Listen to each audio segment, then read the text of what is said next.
Messerschmitt ME 262.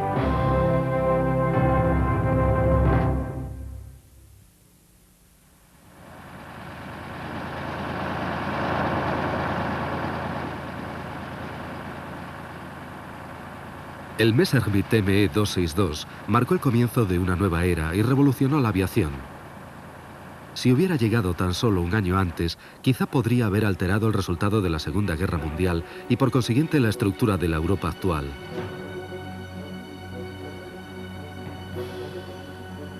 Cuando entró en combate en 1944, el caza a reacción ME 262 era con mucho el avión de combate más moderno y temible del mundo. En manos de los expertos pilotos alemanes, el Messerschmitt 262 era totalmente invencible. Para los primeros pilotos aliados que se enfrentaron a él, el 262 era el mismo terror. Pero la propulsión a reacción era solo uno de los revolucionarios aspectos de este asombroso aparato. El 262 también era el precursor de la llegada del ala en flecha positiva. Con una velocidad punta de 870 kilómetros 540 millas por hora, podía dejar atrás sin esfuerzo a cualquier otro avión conocido.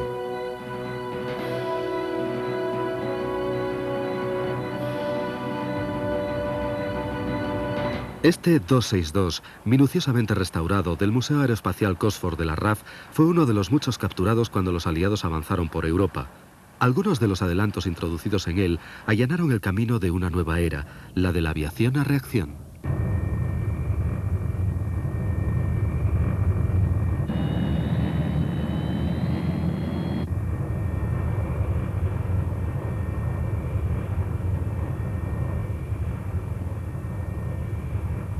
Los primeros intentos de propulsión a reacción se remontan a principios de siglo.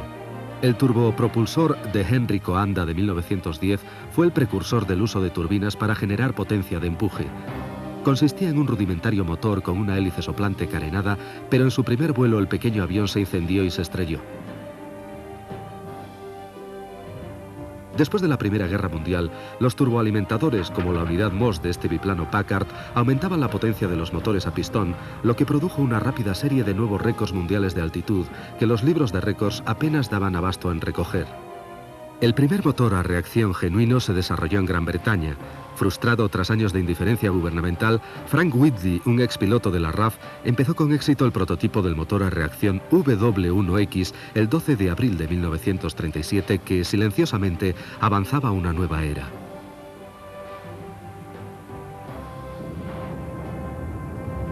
Al mismo tiempo, en Alemania, las primeras pruebas de vuelo de este híbrido Heinkel 112, impulsado por cohetes de apoyo y motor a pistón, recibía toda la atención de su gobierno. El régimen nazi estaba impaciente por ver nuevos sistemas de propulsión en la práctica. 4 Heinkel 112 fueron modificados para probar el prototipo del motor cohete, pero solo uno de ellos voló con éxito. A lo largo de los años 30, los diseñadores aeronáuticos alemanes fueron esquivando las restricciones que les imponían el Tratado de Versalles. Aquí vemos un caza Heinkel HE-70 Blitz, relámpago, burdamente disfrazado de avión correo. A medida que Hitler aumentó su control, los avances en aviación eran secretamente más promovidos. Se ponía énfasis en la velocidad. Los nuevos sistemas de propulsión eran alentados con entusiasmo. El tratado tenía lagunas, pero es que en 1919 los aviones a reacción y los cohetes parecían tan solo un sueño lejano. Oculto a los ojos de los países vecinos, el ingeniero alemán Hans von Oheim, bajo el patrocinio de Ernst Heinkel, ya había desarrollado un motor a reacción moderno. El 27 de agosto de 1939, su motor elevó al cielo el pequeño Heinkel HE-178. Fue el primer vuelo con propulsión a reacción de la historia. 5 días después, el mundo se sumía en una guerra que duraría 6 años. Hitler inició la contienda en la creencia de una conquista fácil, utilizando su enorme poder aéreo para atacar con dureza y rapidez. Durante los enloquecedores días del comienzo de la Segunda Guerra Mundial, las fuerzas alemanas barrieron Europa. En aquellos momentos de victoria, la necesidad de aviones de combate más formidables se hizo menos urgente.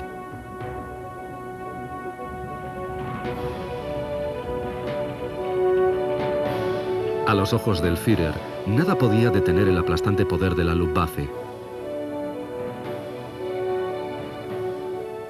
Las tropas del Reich entraban en París. Europa había sucumbido ante la voracidad nazi. No parecía haber necesidad de aviones más rápidos ni mejores. La invencibilidad de la Luftwaffe parecía incuestionable.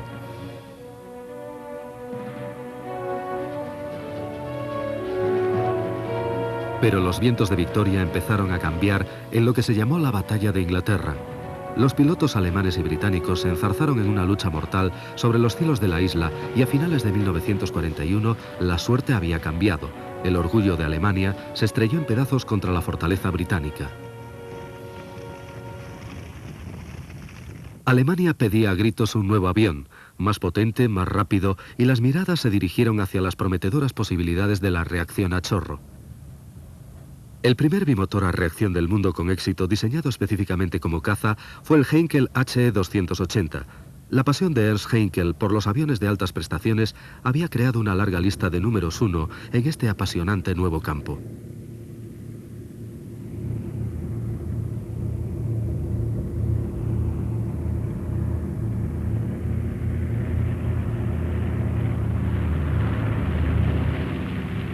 El HE-280 voló primero como planeador remolcado durante 1940.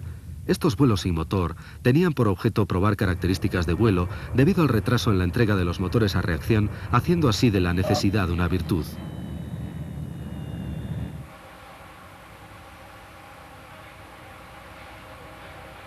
Durante la Segunda Guerra Mundial, la Luftwaffe siempre hizo hincapié en un mantenimiento fácil, y en este Heinkel HE-280 tampoco había problema. De los primeros motores a reacción, forzados al límite, no se esperaba que tuvieran una vida larga. Así que eran diseñados y fabricados con la mayor simplicidad. El resultado final era una planta motriz que podía ser reemplazada rápidamente. Los soportes del motor y las interconexiones del cableado tenían un número limitado y resultaban de fácil acceso. Un panel en la superficie superior facilitaba a los equipos de mantenimiento un perfecto acceso al motor, el cual, comparado con sus homólogos de pistón, era sorprendentemente ligero.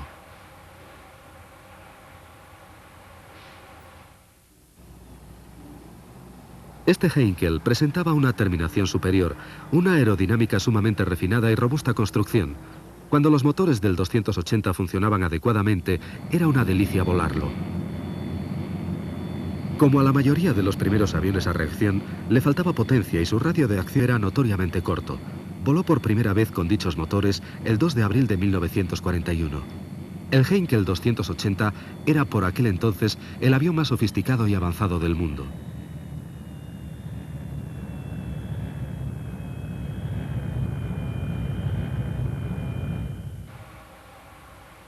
Paralelamente a los esfuerzos alemanes, el británico Frank Whitley trabajaba frenéticamente en el primero de sus dos prototipos Gloster E-2839.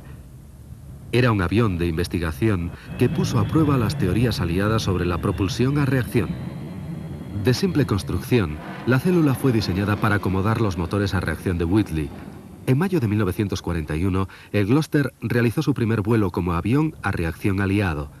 Pero el Heinkel 280 estaba a años luz de los aviones británicos. En una prueba de rapidez en vuelo, dejó totalmente atrás al mejor caza de hélice de la Luftwaffe.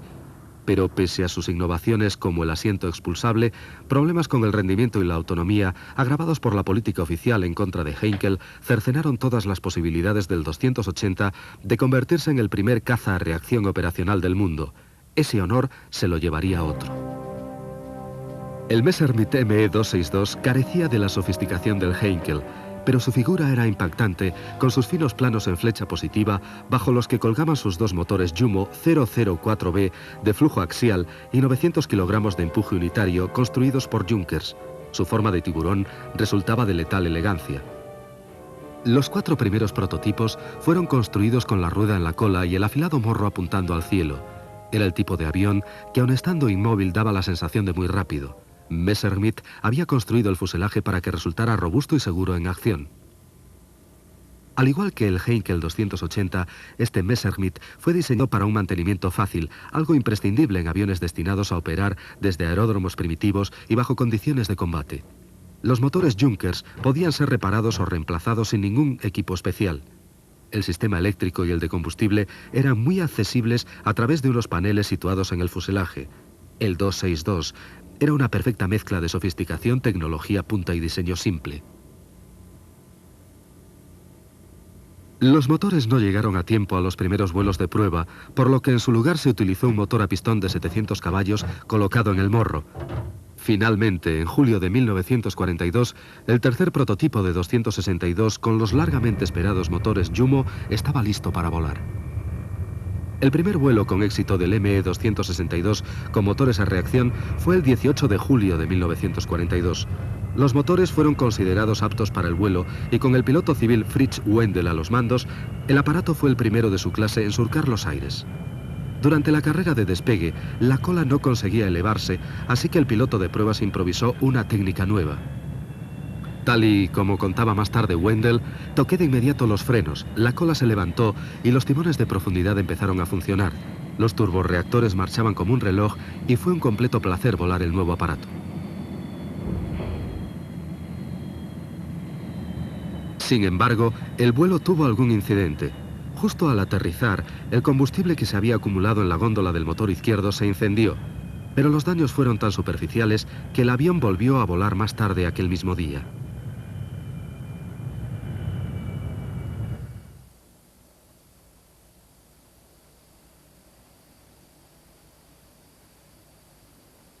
En los Estados Unidos, la carrera de los motores a reacción no había pasado desapercibida. El Bell Aircraft 27, conocido más tarde como el P-59 Air Comet, fue provisto de dos turborreactores General Electric, basados en el motor británico original de Whitley.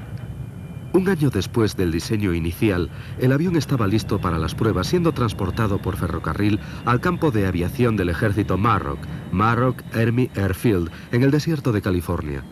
El 1 de octubre de 1942, con el piloto de pruebas Bob Stanley a los mandos, el XP-59 despegó en lo que fue el primer vuelo a reacción de un avión norteamericano.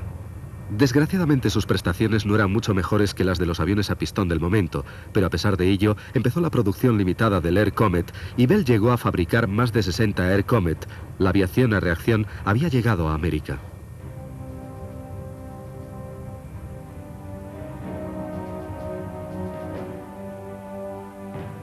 En Alemania el 262 fue modificado.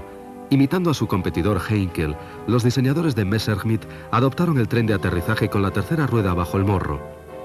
Con la rueda en cola se hacía muy difícil la visibilidad durante el despegue o el aterrizaje. Los planos principales impedían que el aire fluyera hacia la cola y el ángulo que tomaba el flujo de empuje hacía el despegue incluso más difícil. La rueda en el morro suprimía estos problemas, pero también demostró ser su talón de Aquiles. Un neumático de baja calidad y la endeblez de la pata le causó numerosos accidentes. De hecho, era tan débil que incluso un ligero impacto podría tener un catastrófico resultado. El tren de aterrizaje se plegaba y desplegaba hidráulicamente, aunque en los primeros 262 el tren principal era desplegado por gravedad. Para plegarlo el piloto hacía un movimiento lateral de guiñada y el aire lo cerraba. En muchos aspectos, el golondrina, Swallow, tal como se le conoció, fue una maravilla de la ingeniería alemana. Construido con facilidad por obreros relativamente poco expertos, fue un avión simple y a la vez ingenioso. Su fuselaje, a base de componentes independientes, se ensamblaba con facilidad y rapidez. Cada componente se podía separar de los planos y repararse o cambiarse en tierra sin dificultad. El morro, que contenía el tren de aterrizaje anterior y el sistema de armas del avión, también se podía desmontar individualmente como una sola pieza. Sus 4 cañones de 30 milímetros tenían percutor hidráulico y se disparaban electrónicamente. Los 2 cañones superiores disponían de 100 proyectiles cada uno y los 2 inferiores de 80. En la punta del morro, el 262 llevaba una cámara para filmar el cruel destino de sus víctimas. El Messerschmitt ME-262 entró en acción por primera vez en abril de 1944, mientras aún formaba parte del escuadrón de pruebas. 5 meses más tarde, dicho escuadrón cambió el nombre por el de Comando Novotny y fue el primer grupo de cazas a reacción operacional del mundo, siendo denominado así en honor del as del aire mayor Walter Novotny, y entró en combate el 3 de octubre de 1944. 5 días después, su primer avión fue derribado cuando un confiado piloto alemán fue sorprendido por un Mustang P-51 americano. Una vez en tierra, se colocaba una malla de alambre sobre la tobera de admisión del motor para prevenir que pudiera ingerir cuerpos extraños. Los pilotos de hélice encontraban el tradicional stick de un solo brazo con el disparador de las ametralladoras en su extremo, cómodo y tranquilizador. El personal de mantenimiento siempre revisaba el doble interruptor de seguridad de las ametralladoras. El ME-262 llevaba una combinación mortal de armamento. Las medidas de seguridad eran cruciales en tierra. Con montones de explosivos de gran poder y el volátil combustible de los aviones compartiendo el mismo entorno, los aeródromos eran un lugar peligroso de trabajo. Aquí vemos que un piloto indica al camión de combustible que se aparte de la línea de fuego de los cañones del 262. No es un buen sitio para aparcar.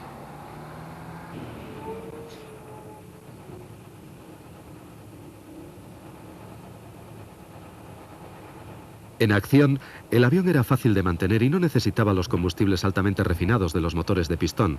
En su lugar, repostaban simplemente con J2, una preparación especial de gasoil. Los 4 tanques de combustible del avión tenían una capacidad de 2.475 litros del preciado líquido.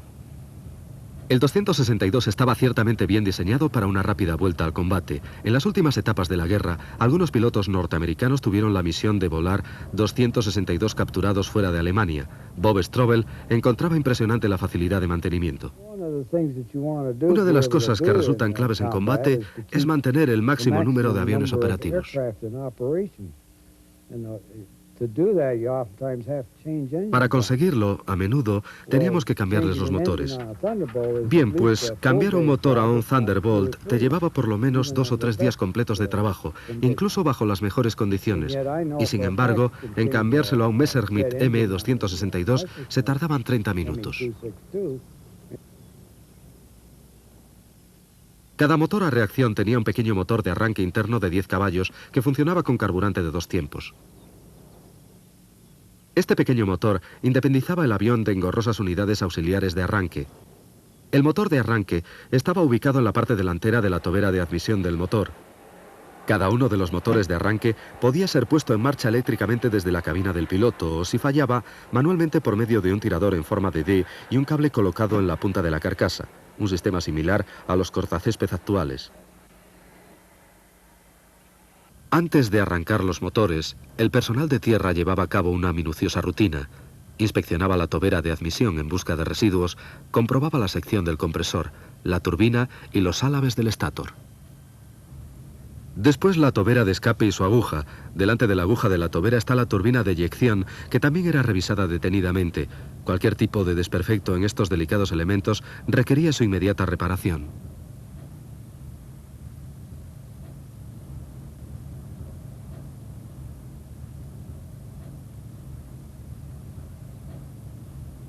La aguja de la tobera de eyección, llamada la cebolla Onion, era una pieza esencial en los motores del golondrina Swallow. Su movimiento hacia atrás y adelante incrementaba el área de escape de gases e intensificaba la fuerza de empuje. Su recorrido máximo era de casi 18 centímetros. Otras características del ME-262 eran igualmente innovadoras. La cola vertical y el timón no eran muy corrientes, ya que venían equipados con una aleta de compensación para el equilibrado del avión que podía controlarse desde el cockpit. Un pequeño indicador mecánico mostraba al piloto en cada momento la posición de esta aleta de centrado.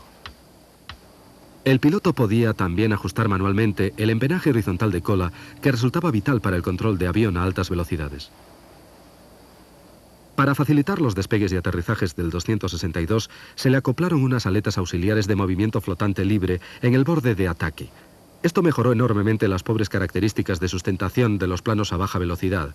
Planeando, tales aletas se extendían solas en cuanto el avión volaba a algo menos de 300 km/h y en vuelo ascensional se mantenían extendidas hasta los 450 km/h.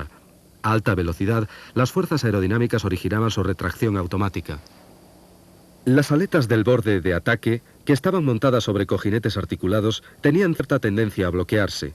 Era imprescindible su minuciosa comprobación en tierra. Si no funcionaban correctamente y al unísono, el piloto podía perder el control del avión en despegues y aterrizajes. La inspección prevuelo era concienzudamente llevada a cabo por el personal de tierra. Todos los controles eran examinados manual y visualmente. Mientras unos hacían esto, otros miembros del personal de tierra de la Luftwaffe llenaban el tanque de aire del sistema neumático y comprobaban la presión de las ruedas del tren de aterrizaje. El depósito de líquido hidráulico, crítico para un vuelo seguro, se llenaba hasta el borde antes de cada misión. El preciado líquido controlaba los flaps, el tren de aterrizaje y los frenos. El proceso era minucioso y preciso. Pasar por alto el más ligero detalle podía resultar fatal para los hombres que realizaban el vuelo. La regla era la prudencia. Este avión se construía bajo difíciles condiciones de guerra. Los remaches eran muy toscos y el fuselaje algunas veces incluso tenía pequeños pliegues.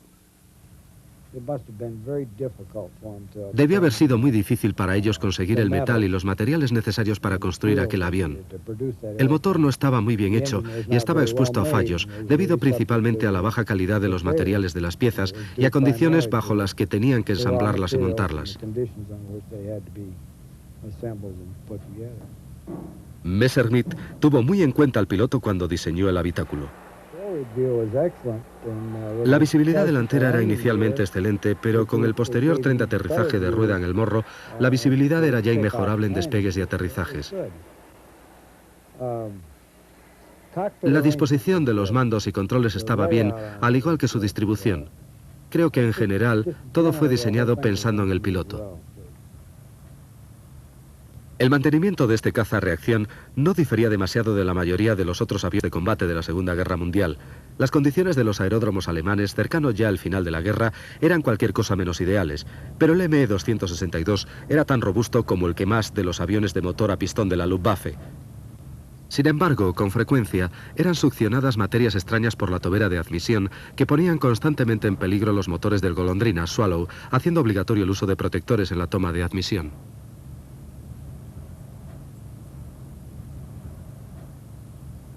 Para mover el avión dentro del aeródromo se utilizaba una barra de remolque sobre la rueda de proa, pero dada su fragilidad, se enganchaban también unos cables adicionales sobre las patas del tren principal que repartían el esfuerzo y reducían la tensión sobre la delicada estructura del tren delantero.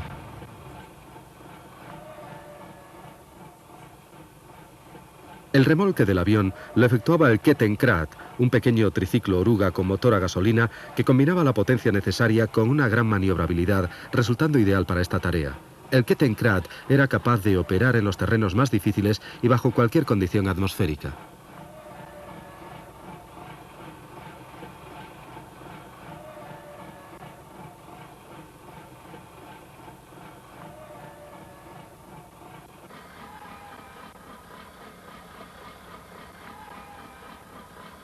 Como una de las posesiones más valiosas de la Luftwaffe, el ME-262 a menudo disponía del lujo de cobijarse bajo revestimientos y camuflaje. Debido a las constantes amenazas de ataques aéreos de los aliados, tal lujo pronto se convirtió en una necesidad. Los pilotos de élite escogidos para volar el Golondrina Swallow encontraron una experiencia extraordinaria, y las de la Luftwaffe Günter Rall, tercero en la lista de ases de la Luftwaffe con 275 derribos, explica. Me arriesgué probando el 262 y a mí me pareció sensacional. Por la pista había que llevarlo muy despacio, con los motores a muy poca potencia, porque había que tener cuidado con la temperatura. Si lo acelerabas demasiado, podía tener un sobrecalentamiento que dañaría los motores, lo que podía suceder fácilmente. Así que había que tener mucho cuidado con ello. Yo era un piloto de caza que siempre había volado en aviones de hélice en los que simplemente me subía a volar y no me preocupaba de nada más, pero en el 262 tenías que estar muy atento. Con su instructor encaramado en el ala izquierda, este aspirante a piloto del ME-262 empieza a rodar. Prácticamente todos los elegidos eran experimentados pilotos de caza, así que la instrucción se centraba en las peculiaridades del tren de aterrizaje de 3 ruedas y el temperamental carácter de los nuevos motores a reacción.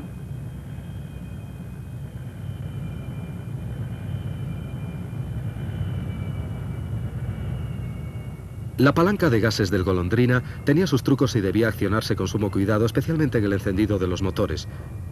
Poner los motores en marcha era un complejo proceso. Primero el pequeño motor de encendido Riedel de 2 tiempos empezaba a empujar y la turbina principal ronroneaba. Una vez se alcanzaban de 800 a 1000 revoluciones por minuto, el sistema eléctrico de ignición se ponía en marcha. A 2000 revoluciones por minuto se desconectaba el motor de encendido y a las 3000 la palanca de gases se situaba al mínimo. En funcionamiento, los motores principales producían cerca de 900 kilos de fuerza de empuje cada uno a una velocidad de turbina de 8700 revoluciones por minuto.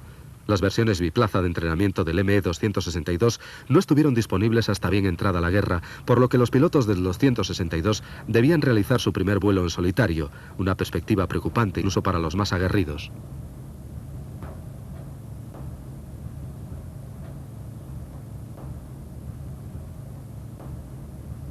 Los instructores estaban en permanente contacto por radio con el alumno durante el transcurso del vuelo. Las enormes prestaciones del avión no dejaban nunca de asombrar a los pilotos de la Luftwaffe. Su velocidad, que llegaba a los 870 kilómetros, dejaba pasmado a hombres que nunca antes habían volado tan rápido, incluso durante los más violentos picados. Pero por otro lado, la lenta respuesta al acelerador de estos primeros motores a reacción originó problemas, especialmente durante el aterrizaje y despegue. Mientras que los aviones de hélices reaccionaban rápido a un movimiento de la palanca de gases, en los de reacción el piloto debía calcular con antelación. Una vez en el aire, resultaba un avión muy pesado hasta que ganabas velocidad. Hasta entonces no era muy manejable. Por ese motivo, durante los aterrizajes y despegues, éramos protegidos por escoltas de cazas de hélice más antiguos, como el 190 y el 109, sobrevolando las pistas sobre el aeródromo. Otra gran sensación era la radio, muy buena. Se recibían todas las transmisiones sin interrupciones debido al bajo ruido de los motores. Se oía muy claro y alto por aquel entonces. Si volabas en uno normal, en un caza de hélice, siempre llevabas tu telecom y tenías un fuerte ruido de fondo. Nunca me sucedió esto en un 262, era muy cómodo.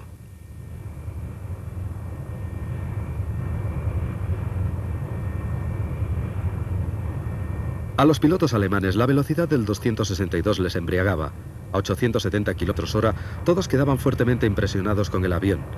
En aquellos momentos el récord de velocidad en aparatos de hélice era de 752 km/h. El golondrina de la Luftwaffe rompía esa marca cada vez que volaba. Por fin tenían el avión con el que soñaban que la Luftwaffe pudiera cambiar el curso de la guerra. Superados con mucho por los aliados en número de aviones y con ciudades en ruinas, Alemania esperaba que esta nueva tecnología podría reconquistar los cielos y salvar el Reich de la destrucción.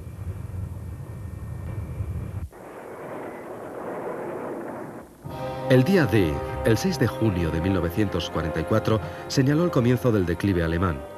Hitler, que siempre atacó, tenía ahora que defenderse. Ya no era el cazador, sino la presa. Por ello estaba más obsesionado que nunca con el potencial ofensivo del 262 como bombardero ultrarrápido. Esta obsesión por atacar y por la venganza sería una de las claves de la derrota de Alemania y de la poca efectividad lograda por el magnífico 262. Solo unas semanas después del desembarco en Normandía, Hitler tenía listas para lanzar contra los aliados sus nuevas armas secretas. Su instrumento de venganza más infame fue la V1, la bomba volante. Causando estragos a distancia, las V1 se demostraron muy difíciles de neutralizar y tremendamente efectivas. Igualmente impresionante fue el revolucionario interceptor Messerschmitt, el ME-163 Sinkola Comet. Impulsado por cohetes, el Comet era capaz de llegar a velocidades cercanas a las sónicas y ostentaba una espectacular velocidad de ascenso, incluso para los estándares de hoy en día.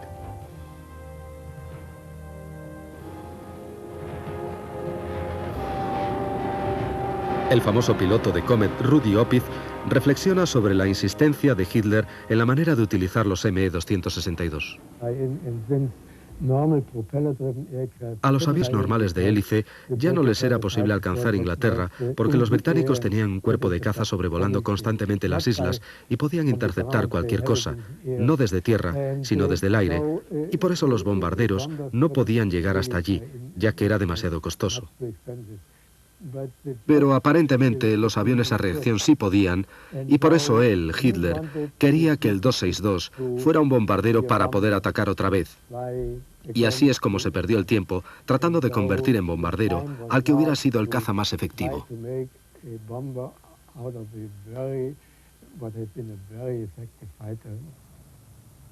El renombrado as de la Luftwaffe, Adolf Galland, fue un ardiente defensor del ME-262 como caza.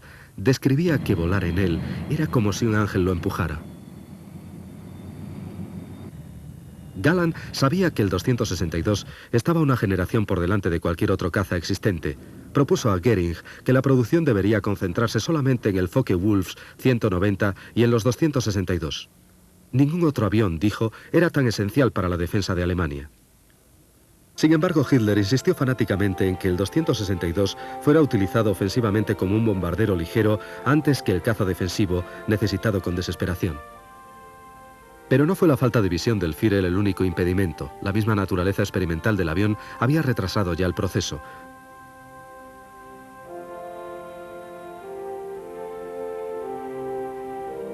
Los continuos ataques de los bombarderos aliados y las victorias terrestres de los aliados habían decidido ya el destino del Reich. La tremenda destrucción causada por los bombardeos ininterrumpidos las 24 horas del día cobró su peaje. Aparte de la insistencia ciega de Hitler en transformar el 262, el avión probablemente no hubiera entrado en servicio mucho antes de lo que lo hizo. Y para entonces, cualquier oportunidad de cambiar la suerte de la guerra aérea ya había pasado. La industria alemana había sido forzada al máximo y el pueblo alemán vivía en un infierno de escombros y noches en vela.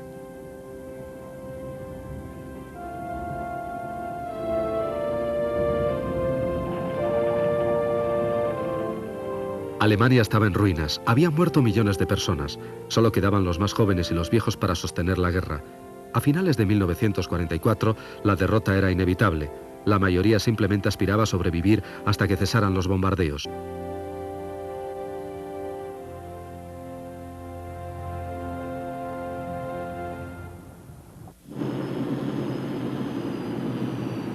En medio de tanta locura, la producción del ME-262 se encontró inmersa en otro problema.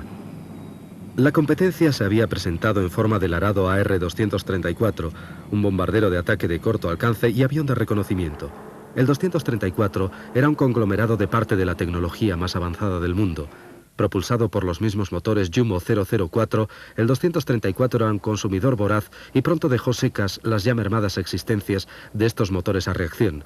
Se hicieron algunos esfuerzos para liberar los suministros de reactores Jumo, adaptando 4 motores BMW al arado. Irónicamente, este avión de reconocimiento se adaptaba mucho más a la idea de Hitler de bombardeo relámpago. Los problemas logísticos del 262 se convirtieron en una pesadilla. La insistencia de Hitler en convertir un caza en bombardero solo agravó el problema. Para el as de la Luftwaffe Günter Rall, el papel adecuado para el 262 estaba sumamente claro.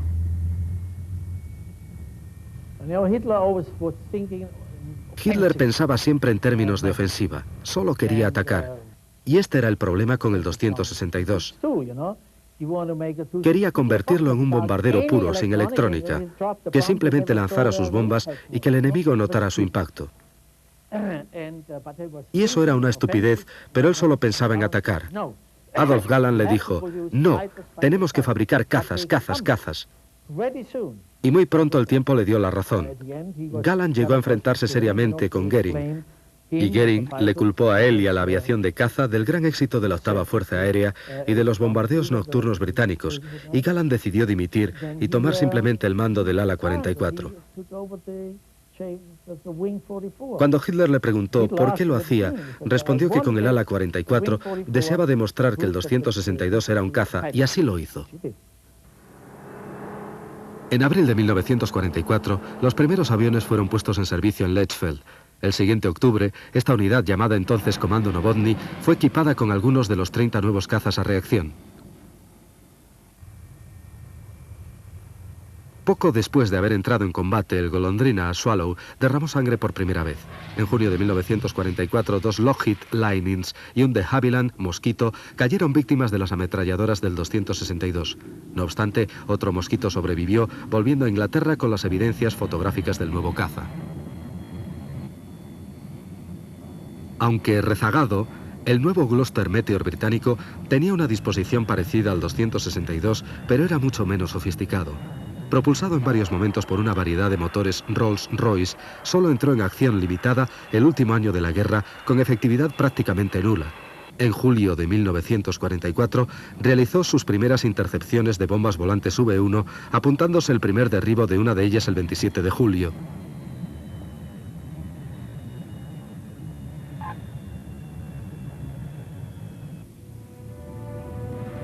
Los incesantes bombardeos aliados azotaban Alemania. A finales de 1944, Hitler por fin reconoció que la defensa aérea era apremiante.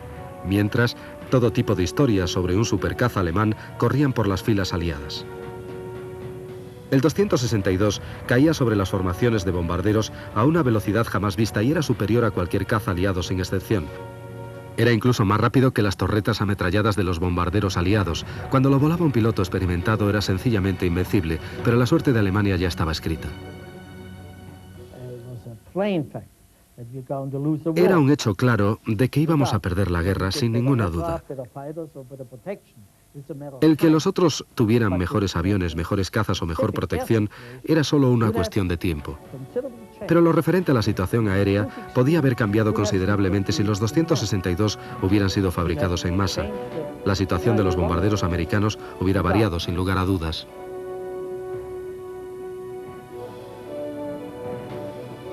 Pero eran pocos y llegaron demasiado tarde. El 262 no podía cambiar la marcha de la guerra.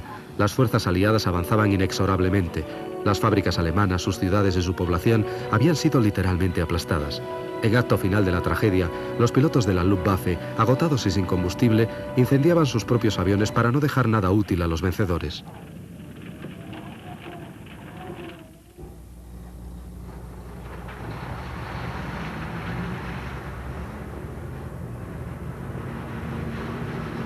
En la primavera de 1945, la fuerza militar alemana había sido aplastada y los aliados avanzaban hacia lo más profundo del corazón del Tercer Reich.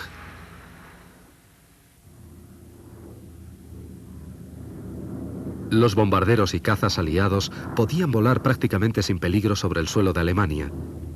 Quedaba ya muy poco de la capacidad alemana para atacar o incluso para defenderse. Todos los días, las bombas aliadas llovían del cielo.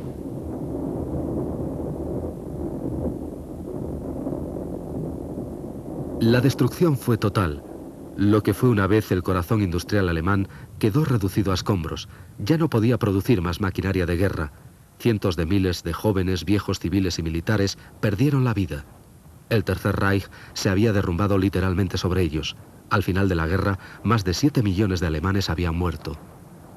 A medida que las fuerzas aliadas penetraban más en el interior, descubrían nuevas e interesantes tecnologías escondidas por toda Alemania. Equipos de recuperación de tecnología como el Watson Wizards, los genios de Watson, rastreaban a Alemania sobre un viejo C-47, capturando cualquier cosa significativa. El general Watson explica. Podíamos aterrizar casi en cualquier sitio y teníamos que hacerlo en muchas ocasiones. Tomar tierra en campos de trigo y dormir bajo los planos, desayunar bajo los planos y despegar al día siguiente para ir a otro lugar para examinar algo. Los aviones alemanes tenían un interés especial en la llamada Operación Lasty, que era su nombre en clave. Watson envió a Bob Strobel para que se ocupase de los ME-262. Me dijo: ve a Lichfield y encárgate del grupo de allí. Entrena a los pilotos para que vuelen los ME-262. Entrena a los jefes de personal de tierra para su mantenimiento y tráelos a Cherburgo. Me dejó con la boca abierta y cuando iba a preguntarle, bueno, pero qué sé yo sobre... ya se había ido. Así fue mi debut en la Operación Lasty.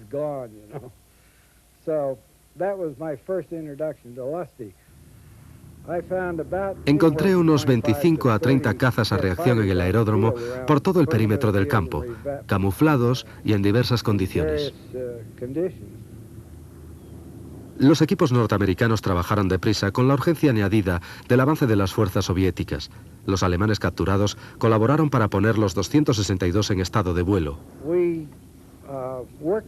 Trabajamos con aquella gente y no encontramos ninguna animosidad entre ellos. Aparentemente estaban muy orgullosos del avión que habían tenido. Querían agradarnos y parecían consentir. Eran amables trabajando con nosotros y al finalizar decían que iban a intentar sacar estos aviones de aquí. Gran Bretaña también tenía prisa en explotar la nueva tecnología. El capitán Eric Brown voló los 262 para probarlos. Mucha de la tecnología de sus motores y de su armamento demostró ser sumamente avanzada. Y de hecho, hasta que logramos capturar muchos de esos aviones, estábamos totalmente aterrados de lo adelantados que estaban. Entre el extraordinario nuevo armamento descubierto estaba el misil aire-aire Rustal X-4 guiado por cable, que fue previsto para equipar al 262 tras ser probado sobre el Heinkel 111. También se descubrieron 262 mucho más mortales, incluyendo uno equipado con un enorme cañón de 50 milímetros. Su tubo sobresalía más de 2 metros por el morro del avión y pesaba tanto que tuvo que añadirse un contrapeso en la cola.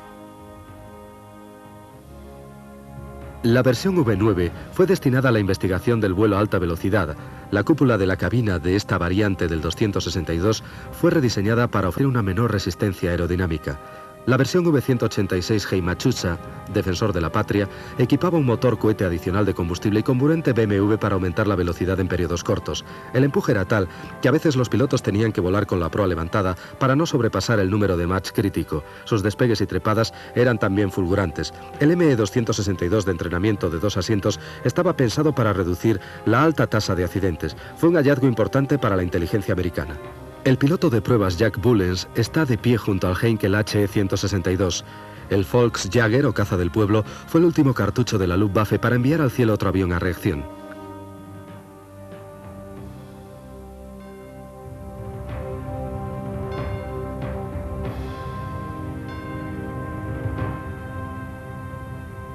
Debido a su fabricación en gran número, los aliados recuperaron más ME-262 que cualquier otro avión a reacción alemán. Bob Strobel llevó muchos de ellos a Cherburgo, Francia, y se familiarizó con las características únicas de aquel avión. Estábamos sinceramente impresionados con su enorme velocidad y la facilidad con la que la cogía, el silencio de sus motores, la ausencia de vibraciones. Estaba estupefacto por los 600 y pico, 700 kilómetros por hora que cogíamos sin hacer nada especial, tan solo dando ligeros toques al acelerador. Cherburgo, en la costa francesa, era el punto de almacenamiento de los aviones capturados a la Luftwaffe y un lugar muy concurrido al final de la guerra. Tras llegar allí por sus propios medios, los aviones eran cargados en el barco de guerra británico Repair para emprender travesía hacia los Estados Unidos. Todos los aviones eran impregnados para protegerlos del aire salobre. Para los pilotos aliados que lo volaron, el 262 era impresionante. Cuando el general Spass me vio volar el ME-262, me hizo más tarde un comentario. Su expresión fue perverso.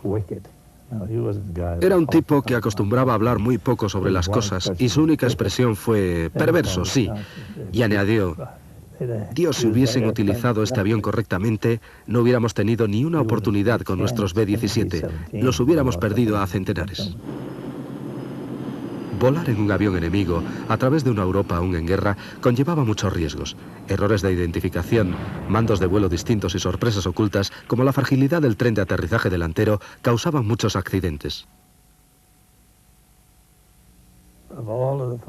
De todos los aviones de caza que he volado, diría yo que ese fue, por aquella época, el más emocionante y el más capacitado para el combate.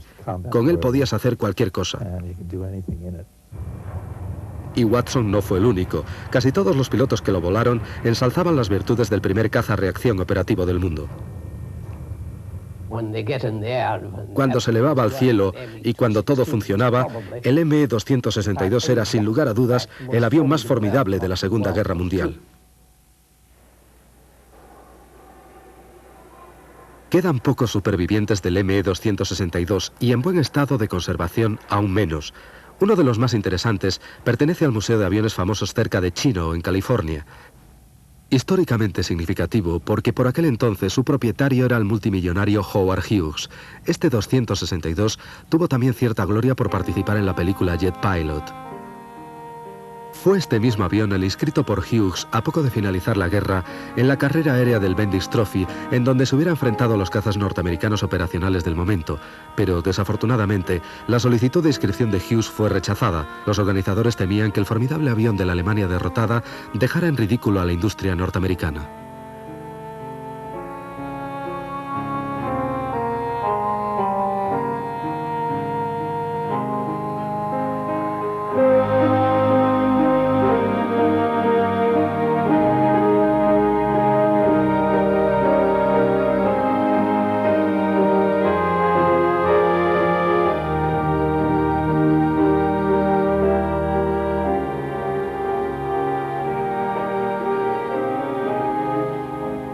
Así, El 262 de Hughes nunca llegó a medirse con el caza transónico F-86 Sabre Jet, fabricado por North American, en aquel entonces lo más avanzado de la época. El Sabre había basado la tecnología de sus alas en las de flecha totalmente positiva que Messerschmitt había diseñado en 1942 para un nuevo 262 y que nunca llegaron a ponerse en práctica en Alemania.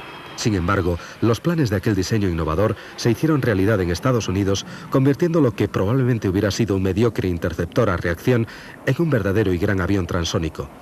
Nacido durante los peores momentos de la tragedia alemana, el Messerschmitt 262 fue el logro supremo de la Luftwaffe y con mucho el mejor avión de su tiempo, y aunque nacido de la agresión, el 262 será siempre recordado como el que abrió el camino definitivo de una nueva era de la aviación, la propulsión a reacción.